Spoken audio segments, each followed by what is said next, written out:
And in the past, I mean, we have to, acknowledge he's been pretty successful in saying, look, there's this bright, shiny object over there. Look at that. Follow, chase that squirrel. And he's trying everything, and he hasn't been able to do it.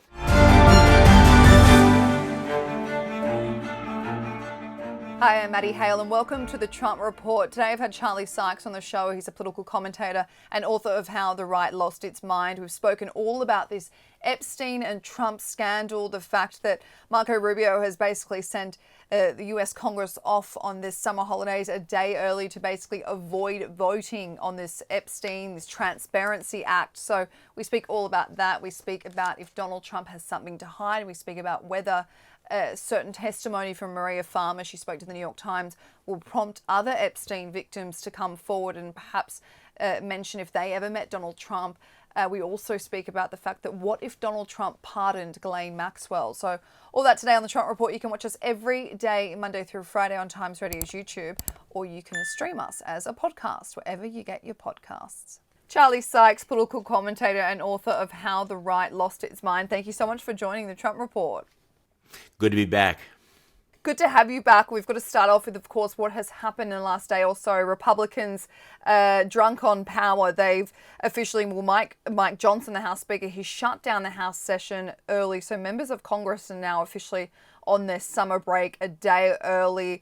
The reason was to basically avoid this floor vote on the Epstein Transparency Act. Now, for anyone listening or watching who doesn't know what that is, it's a bill that was wanting to be passed to see the Attorney General basically having to release all files that the DOJ have on Jeffrey Epstein, and they would have to do it in the next 30 days. So, Charlie, walk me through this, and is this a bit of an unprecedented thing that's happened? Oh, I mean, it's remarkable on every single level. I mean, so let's stick with this for a moment, that the ghost of Jeffrey Epstein has chased the United States Congress out of Washington, D.C., that the Republicans are so freaked out about this that they didn't want to have a vote. They didn't want to have their members go on the record voting on whether or not they were going to be part of the Epstein cover-up. And so they left, and they shut down Congress for the rest of summer. So if you're trying to find a metric to determine how big a deal the Epstein story is here, this would certainly be, a significant data point, not to mention the President of the United States, riffing through his playbook to find the one distraction or the one play that's going to make people forget about the Epstein story or shut up about it, none of which has worked so far. Charlie, we just spoke off camera about the fact that it is still confusing that this is just making headlines every single day. I thought this would have rolled over by now, as the news cycle does, but it's been going on for a week or two now. But when you look at this situation that's happened in the House, and you look at the situation, how Donald Trump's responded, how the White House responded, how much does it look like right now that the White House is hiding something, or at least trying to protect Trump in some capacity? Well, that's the remarkable thing. First of all, I mean, a little background, as I think probably, viewers and listeners know, the MAGA base, the right wing, has been obsessed with the Epstein story for years. They've talked about it. They've pushed for the release of all of this. Many of the people who are in the administration had been railing on podcasts and videos and Fox News about the Epstein files. And now suddenly Donald Trump has found a way to make it look like, in fact, he is part of the cover-up. When you have your attorney general come out and repeatedly pledge that she's going to release everything, that she's got thousands of pages in front of her, and then suddenly they go, nothing to see here, there's no client list, nobody was blackmailed, Jeffrey Epstein committed suicide. You have millions of people who have been marinating in this story for years, and suddenly it is the Trump administration that says there's nothing to see here. So that's kind of the heart of it, is that Donald Trump has turned a conspiracy theory story that he has ridden to power. He is now is looking like he is the one who's suppressing information about it, and that's one of the reasons why it won't go away. And it is remarkable in our news cycle. And this is a bipartisan operation.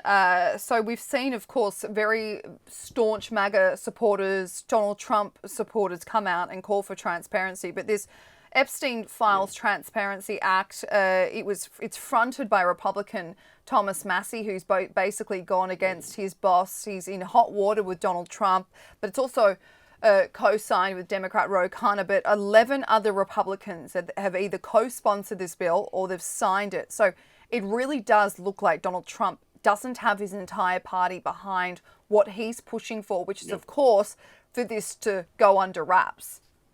And again, this is not something that's happened before. And this was, again, what makes it remarkable. I mean, we're on day, 15, day 16 of a story in a news cycle where even the biggest stories generally last only half a day. And part of it is that, again, he doesn't have the base. Now, of course, there are members of the base who are going along with what he's saying. I mean, there's the hardcore. But you are seeing the kind of split in the Republican Party you haven't seen before. There was a CBS News poll over the weekend that found, first of all, overwhelming support among American voters for releasing the files, but also on the question of do you approve or disapprove of Donald Trump's handling of the issue, Republicans were split almost evenly, 50-49. There's no other issue where you have that kind of a split. And you mentioned Thomas Massie. I mean, Thomas Massie's been a thorn in the side of the Trump administration, but he's also somebody who has the very, very public encouragement and backing of a name we haven't mentioned so far, Elon Musk, the world's richest man, who was the one who really dropped the bomb when he broke up, when that bromance broke up, and he said, here's the big bombshell, Trump is in the Epstein files, and it's been an issue since then, and Musk has come out and said that he will support Massey, he will fund him if he's primaried. So in the background, you have that sort of sub-drama taking place as well. I think, Charlie, now it's hard to ignore that bombshell post from Elon Musk in June when they did have this public fallout. Of course, we saw Elon Musk. He did tweet, look, I took it too far. I should have handled this off the public forum. But it's now hard to ignore that bombshell comment he made that he's seen that Donald Trump is in these Epstein files. So it is interesting. But you mentioned this poll before, and I wonder, do you think that a lot of Republican voters, a lot of MAGA enthusiasts believe that if there's nothing to hide, then why can't you release them? Well, and that's the problem. I mean, and that's the thing that Donald Trump can't shake, that if you have nothing to hide, why not release them, especially when you've been saying this for years. So, again, Donald Trump has been incredibly successful in changing the subject and in distracting. And he's tried all kinds of things. I mean, he's been throwing, chaff out like crazy, raising issues, going after Rosie O'Donnell, talking about the football team names. Now he's trying to get his base to talk about Barack Obama and the Russian scandal. I mean, there was this insane rant in the Oval Office where he's accusing Barack Obama of treason, trying to change the subject. And in the past, I mean, we have to, acknowledge he's been pretty successful in saying, look, there's this bright, shiny object over there. Look at that. Chase that squirrel. And he's trying everything, and he hasn't been able to do it. I think he thought maybe when he said, well, we'll release the grand jury transcripts, everybody said, yeah, that's not going to help us at all on this, which leads us to the moment where he's playing the, Ghislaine Maxwell card, sending his former personal attorney down to interview her. And I'm sorry to get ahead, but this is one of those where almost every day, it's not just amazing that it hasn't gone away. It's amazing that Trump is, in some ways, digging a deeper hole and creating scenarios in which it could get even uglier. Yeah, and if you asked anyone about if they had, future predictions, no one would have thought that these cards wouldn't work, Charlie, because these cards that you mentioned, these distractions from Trump, they're all the cards that have worked before. They're all the cards that have gotten his popularity over the line or had him elected. Of course, this Russian election fraud, anything to tarnish the Democrats' name. But you mentioned Obama. Now, Trump's tactic of denial clearly hasn't worked. His attempt to shift every news cycle off him. Now, Trump, as you mentioned, he accused Obama of treasonous conspiracy to try and tie Trump to the Russian election. interference from 2016, which is, of course, nearly a decade ago. Obama's spokesperson has written a statement. He said, out of respect for the office of the presidency, our office does not normally dignify the constant nonsense and misinformation flowing out of the White House with a response. But these claims are outrageous enough to merit one. These bizarre allegations are ridiculous and a weak attempt at distraction. So I want to get your reaction to the fact that, yeah, we don't see Obama coming out and debunking misinformation. Well, but he did issue that statement, which was very, which was very unusual for a president to issue a statement like that. And people need to be reminded that again, this is a decade old, and the documentation of Russia's role in the 2016 election is overwhelming, including a report by the Senate Intelligence Committee, which was chaired by, and this is one of the little delicious elements of all this, delicious tidbits, it was chaired by Senator Marco Rubio. Marco Rubio, who is Donald Trump's Secretary of State. And that committee issued a very, very detailed report. People can find it online, that made it very clear that the Russia hoax was not a hoax, that in fact Russia did want to influence the election, that they did want to build Trump up, and they did want to hurt Hillary Clinton. So again, there's kind of a whiff of flop, sweat, desperation in Trump throwing everything up against the wall. It's like he's sitting there just like one thing after another, and you can see this in the number of social media posts he's had. And again, as we've said, in the past, he's had a playbook that's worked, but I think you're seeing the growing frustration that it's not working, which is why he keeps escalating. He keeps sort of going up the ladder. Let's call Barack Obama a traitor. And by the way, it's not just rhetoric. He's posting these videos, these AI-created TikTok videos of Barack Obama, the former president of the United States, being arrested, pushed to his knees, handcuffed, and then sentenced to prison. And over the weekend, one after another, he would post mugshots of people that he would like to see arrested. Now, by the way, can we just remind people that Donald Trump, in fact, himself, he was arrested. There are mugshots. He is a convicted felon. But the problem is that when you light a fuse like that, the question is, well, what are you going to do? If he's telling his base that I have evidence that Barack Obama is a traitor, isn't the base at some point going to say, well, wait, if you do have this evidence, why don't you start arresting these people? And then we're at, and language fails, because I wanted to say a really ugly moment. We're already in ugly moments. But people like Gary Kasparov said, it's all fun and games until you actually start arresting your political opponents in this particular way, and then you're going down a path that a former Russian dissident like Gary Kasparov finds very familiar.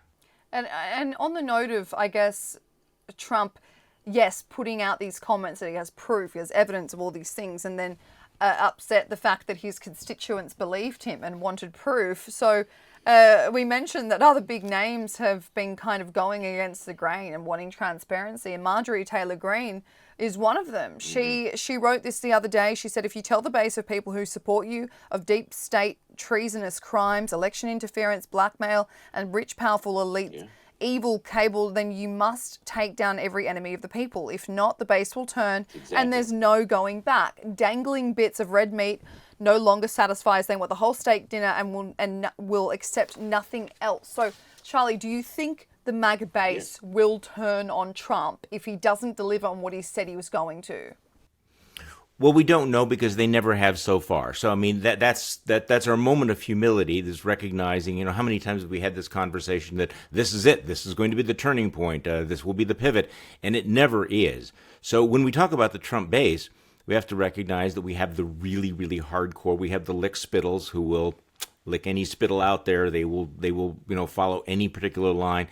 But then there are some who, may be having this moment of saying, well, we actually believe some of this stuff. These were our conspiracy theories that you're messing with now. And then you have this large group of people that I would call the Trump-adjacent people. Now, they're not really part of the base, but they might have supported him. They were Trump-curious. They aligned with him. And you see some of them going, well, wait, this is not what we signed up for. This doesn't make any sense to us. There are very prominent podcasters like Joe Rogan and other people in the manosphere who are in part of what I would call the suburban MAGA base. and you're seeing some erosion there. And that's where I think the digging and the flailing is embarrassing. People are going, look, you're acting like you're covering something up. If you pardon this sex trafficker who's in prison, who's a notorious liar, do you honestly think that that's going to extricate yourself from all of this? So there are, and so, I mean, going back to this, I mean, I have been watching Donald Trump for so long, in my mind, I kind of assumed that he would find some way to change the subject or to get people to forget about it or finesse it. And again, now it is surprising and fascinating. We're in week 2. Congress has been run out of town. You have the president perhaps dangling pardons. His options are getting thinner and thinner. So I never like to predict this is the one, but this has already sort of exceeded its toxicity, the toxicity level for Trump. We mentioned whether Trump is hiding something, whether people will now think, oh, he's definitely hiding something, the way that him and the White House have handled that. But one of the more viral moments from the last few days, Charlie, is of course this New York Times article that details the allegations of Maria Farmer, one of Epstein's victims. She named Trump as someone that she met when she was around 16. She said that she was at Epstein's hotel. Trump was there. He was looking up her legs or something, and Epstein walked in and said, no, she's not here for you, referring to then 16-year-old Maria. Farmer told the FBI to look into Epstein's orbit, including Trump. She said this twice, the last time being in 2006. So, just less than 2 decades before he ran for his first term. Even if Trump did not do anything incriminating, Charlie, even if it's still incriminating, knew about what Epstein was doing, knew about his trafficking ring, does this, at least, a testimony like this, at least show that, the president could be hiding more than we know? Well, and that's just, part of the drip, drip, drip. The New York Times article, goes through in great detail the long relationship with Jeffrey Epstein. CNN is out with this unearthed video showing them hanging out together at one of Trump's weddings, at a Victoria's Secret event. There have been viral videos of Donald Trump judging teen model contests. Look, I mean, there's a long, long, long paper trail, lots of pictures of the two of them together, lots of quotes about, you and me, Jeffrey, we share a taste in beautiful young women and all of this. And I think that a lot of that stuff had been dormant for years and years and years, in part because I think there was a sense, first of all, it was old and nothing matters. I mean, Donald Trump was elected president of the United States after the Access Hollywood video came out, showing that where he was bragging about, having sex with his friends' wives, grabbing women by their private parts. He's been found liable for sexual abuse by a federal court. So I think there might have been a sense in the media and in other watchdogs, like, okay, that's water under the bridge. But now it's all back on the table. And so you see news outlets who are going and who are looking for this material. You've had the Wall Street Journal with a big story about the birthday card. You've had CNN with the new videotapes. The New York Times is going back. And I'm really glad you mentioned there is a universe of victims out there who will have a voice in all of this. And, if Donald Trump thinks that he can simply escape this by pardoning someone, this may actually inspire or provoke some of those victims of the sex trafficking to come out and say, look, this is our story. We want it to be told. And there will be an audience for them. One of the big puzzles is, why have the other allegations in the past not gotten any traction? There's like 24 women who have claimed, they're not underage, but they've claimed that they were molested or abused by Donald Trump, and yet it doesn't register with the electorate. The big question is, will this be different? And why would this be different? And the answer would be because this has been a MAGA obsession, this youth sex trafficking Jeffrey Epstein story. That is interesting, Charlie, because as you mentioned, this paper trail and this appetite from both sides of the political aisle, that makes the biggest difference. It almost creates a safer space for someone to come out and detail their allegations against Jeffrey Epstein, which, as you mentioned in this paper trail, could lead to at least Donald Trump's presence and knowing what was going on. So I guess my question is Do you think this will spark the I guess, interest and the opportunity for fellow Epstein victims to come out and detail that perhaps they met Trump, perhaps they came across him in their time? Mm-hmm. Well, I think that's very possible, and this is something that Trump ought to be very, very concerned about. That he can't control this story anymore, and he certainly cannot control that. And I think that a lot of those young girls who are now women, probably feel ignored and voiceless. They feel that nobody is paying any attention to them, and so yes, that is certainly possible. How this will actually play out, what it does, get back to me in a month or a month and or a month and a half from now, because this thing continues to move. It continues to move fast, and there are developments that I think are going to happen. And you talk about a safe space. Well, Donald Trump is right now in major libel litigation with Rupert Murdoch and Fox News. Now, these have been, supporters of his. So can you imagine what would happen if some of the victims of Jeffrey Epstein begin giving interviews on Fox News? Does the base say this is a left-wing smear? Or do they think, well, now, maybe this is something we ought to pay attention to? But, look, we've been doing this now for 10 years. And we've seen Donald Trump's ability to warp reality, into his own shape, to escape accountability. The odds are always that he will continue to do that, but I think this one feels different. It is interesting. You mentioned this situation with the Murdochs and with various other outlets. Of course, this is very Trump first term, Charlie, when he had these attacks on the media. I don't know if you remember it, but it was like watching his press conferences, especially during COVID, and he would have these long 2-hour press conferences, and so much time was spent attacking the media. And of course, there was so much bias in the media during his first term that cannot be disregarded. But he has sued. He's filed a $10 billion defamation lawsuit against the Wall Street Journal for its recent article alleging that he had sent a lewd birthday letter to Jeffrey Epstein. And he's retaliated even further by kicking out the Wall Street Journal from being a part of the touring press pack. What does this say about the state of Donald Trump's wielding of power, Charlie? He's back to basically taking away constitutional rights and being in charge of what media can follow him to an overseas trip. Well, actually, this is a larger issue, and whether or not the Wall Street Journal goes along, this is an example of I think his personal pettiness. But the bigger picture is that yes, this might sound like an echo of Trump 1.0, but Trump 2.0 in his second term, his attacks on the media have been much, much more aggressive and much, much more dangerous because he has been using the cudgel of government power to intimidate them. And we've seen this, how he's brought one major network to its knees with threats. I will not approve the merger of Paramount and CBS, getting CBS to pay up money. Basically, it's like mob-like extortion, tens of millions of dollars for a completely bogus lawsuit. He's using the FCC, the Federal Communications Commission, to threaten news outlets that they might lose their licenses. So this is something that is fresh. It is far more dangerous than it was in the first term.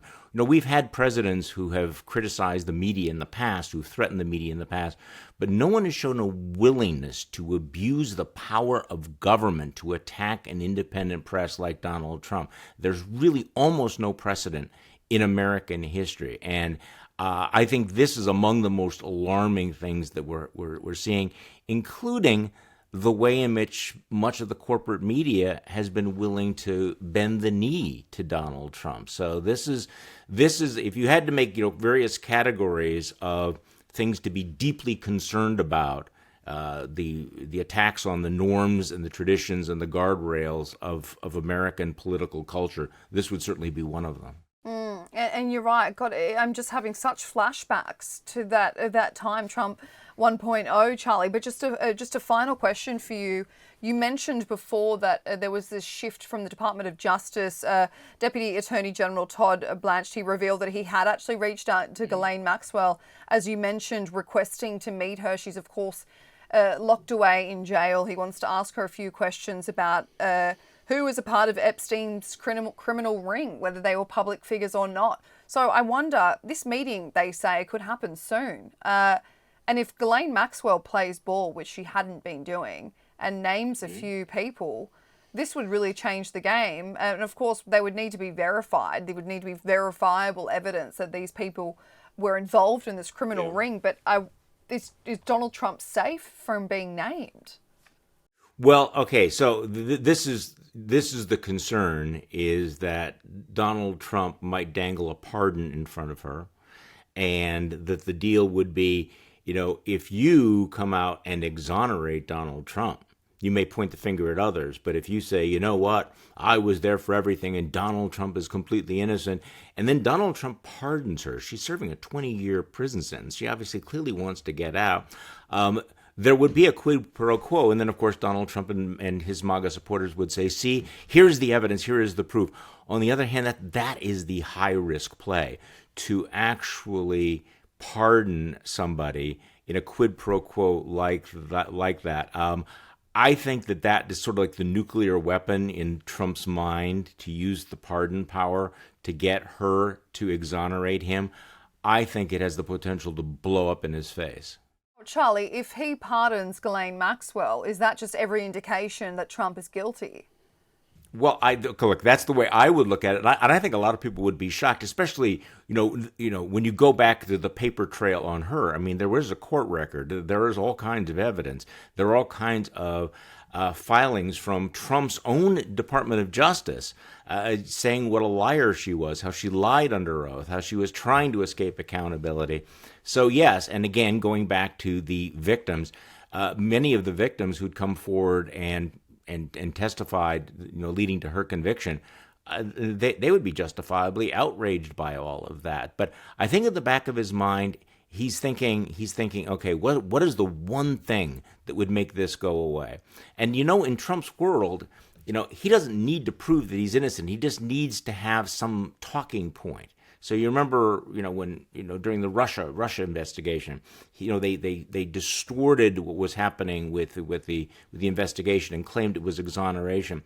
So I think they're considering that. There's no reason to go down there unless saying, if you play ball with us, we will give you what you most want. What does she most want? She wants a pardon. She wants a commutation.